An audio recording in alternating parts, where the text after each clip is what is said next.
They put a purple robe on him, then twisted together a crown of thorns and set it on him. And they began to call out to him, "Hail, King of the Jews!"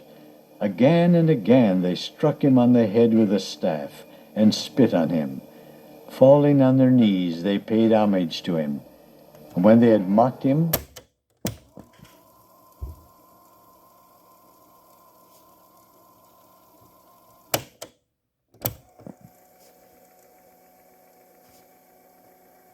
those who passed by hurled insults at him, shaking their heads and saying, "So, you who are going to destroy the temple and build it in 3 days, come down from the cross and save yourself."